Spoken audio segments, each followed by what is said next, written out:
सांगू का तुला, आपण आता त्या ठिकाणी चाललोय ना, तिकडे ना छान मोठी मोठी झाडं आहेत आणि त्या ठिकाणी आपल्याला जायचं आहे.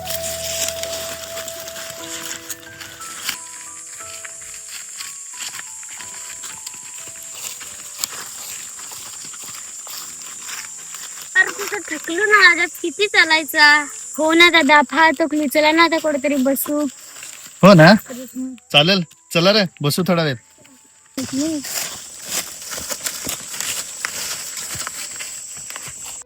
दादा आज मस्त आम्हाला सुट्टी होती. आम्हाला वाटलं पिक्चर नंगाय नेशील, पुढं हिंडाय नेशील. या काही इकडे डोंगरात आणला आहे. हा ना दादा, इकडे काही डोंगरात आणला आहे. मुळात काय हिंडायची जागा असते. हो, बरोबर आहे तुमचं. यो डोंगर, यो निसर्ग म्हणजे काय हिंडायची जागा नाही रमिलं. पण असं सांगते ना, का एखाद्याने जर आपल्यावर उपकार करेल असला ना, तर त्याचा उपकार केव्हा विसरायचा नसते.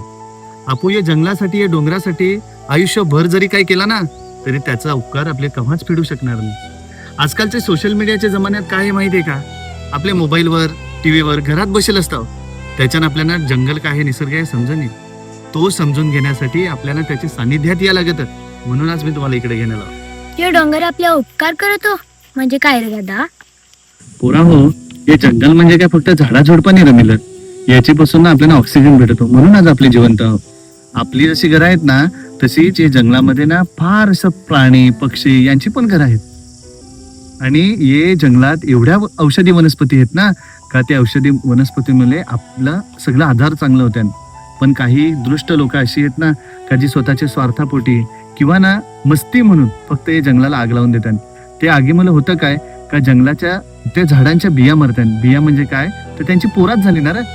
न ती जर पोराच मेली तर ती जंगल पुढे वाढणार आहे का? हळूहळू जाण नाही, अख्खाच्या अख्खा जंगल नष्ट व्हायला लागलाय. आम्ही ज्यावेळेस लहान होतो ना, तेव्हा आम्ही ना या जंगलात जाम यांना खेळत, याचे अंगा खांद्यावर आम्ही खेळलेलो आहोत. दादा आम्हाला पण खेळायचं आहे. चला चला. हा चला, तुला खेळायचं.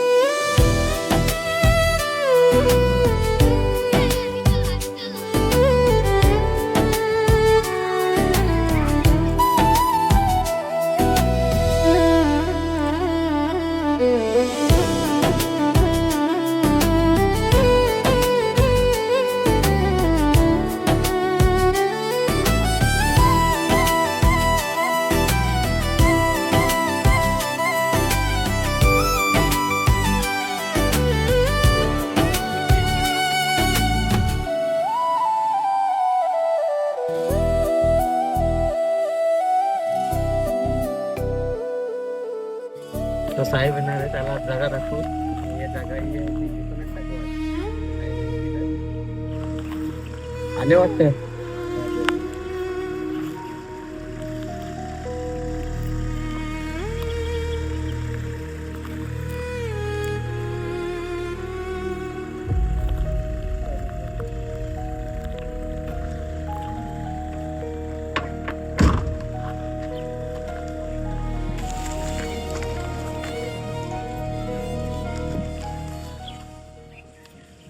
साहेब, मोठ्या साहेबांचा फोन आलेला. काय साहेब काम काढलं आमच्या इकडे?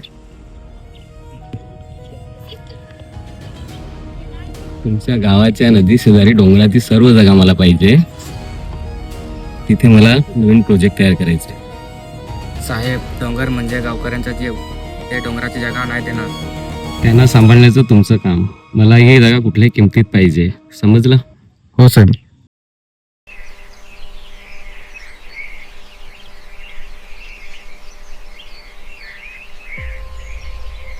गावकऱ्यांनो, आपल्या गावात नवीन प्रोजेक्ट येणार आहे. आपल्या गावाला रोजगाराची संधी निर्माण होणार आहे. आपल्या गावात रस्ते चांगले होणार आहेत आणि आपल्या गावातील मुलांचं भविष्य उज्ज्वल होणार आहे. भविष्य कोणाचं चांगलं होणार आहे, आमच्या पोरांचा का तुझ्या पैशांचा? हो हो, गावाचा जर विकास करायचा असेल तर थोडाफार बदल करावा लागतो. थोडीफार झाडं तोडावी लागतात. अरे तुझ्यासाठी ती झाडं असतील, पण आमच्यासाठी ती घर आहे, घर. गावात जर प्रोजेक्ट आला तर गावात पैसा येईल, गावाचा शहरात रूपांतर होईल, आपल्या गावाचा विकास होईल. विकास अरे विकास नाही झाला आतापर्यंत तर आम्ही मेलू का? जगलोच ना. तसा याची पुढे पण जर विकास नाही झाला तर आम्ही जगू ना. बरोबर कधी गाव. हे बघा, पैशासाठी आणि विकासासाठी आपण आपल्या मुलाबालांना कापू शकतो का? नाही ना. या झाडांना का कापायचं? या झाडांमुळे आपलं जीवन आहे, या झाडामुळे आपली संस्कृती आहे. आपलं लहानपण या झाडांसोबतच गेलं. या निसर्गाशी, या झाडांशी आपल्या आठवणी जोडलेल्या आहेत. आपल्या पिढ्यानपिढ्या आपल्या पूर्वजांनी हे निसर्ग, ही झाडं वाढवली. आपल्याला पण पिढ्यानपिढ्या ही झाडं वाचवायची, हा निसर्ग वाचवायचा आहे. गावाचा विकास झाला पाहिजे, पण त्यामुळे जंगलावर आणि निसर्गावर त्याचा वाईट परिणाम होत असेल तर असला कुठलाही प्रोजेक्ट मी गावात होऊ देणार नाही.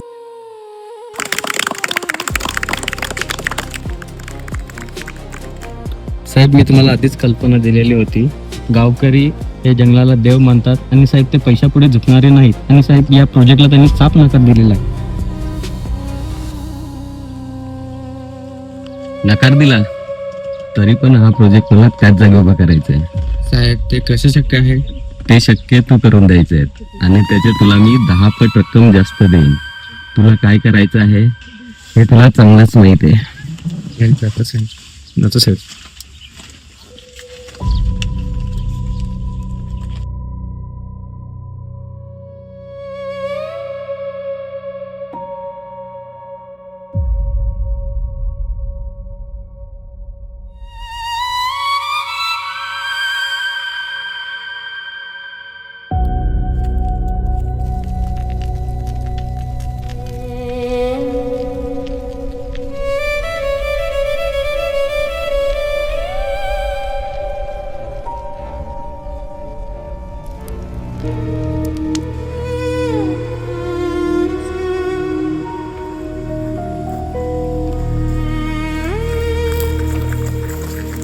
दादा, अख्खा डोंगर पेटला, आता काय करायचं आपण?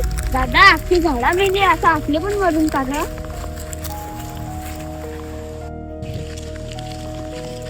पोरांनो, हे जंगल जरी आज पेटेल असला ना तरी पण आपली मनातली आग जी आहे ती जिवंत आहे. या जंगल जरी आज पेटेल असला ना तरी पण आपली धरती माय जी आहे ती अजून जिवंत आहे. मला माहित आहे या कारस्थान कोणाचा आहे त्या, पण ते कारस्थान आपले यशस्वी होऊन द्यायचा नाही. यो जो प्रोजेक्ट येणार आहे ते प्रोजेक्टला आपण कडाडून विरोध करायचा. आज या ठिकाणी जरी जंगल पेटवेल असला, आपला निसर्ग पेटवेल असला तरी पण आपले 1 नि 1000 झाडं लावू. परत आपला डोंगर जसा होता तसा हिरवागार करू.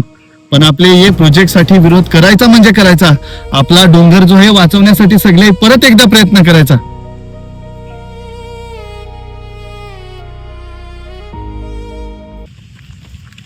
हो दादा, आम्ही पण तुला मदत करू. जंगल वाचला तर आमचा भविष्य वाचेल. हो दादा, आम्ही पण मदत करू.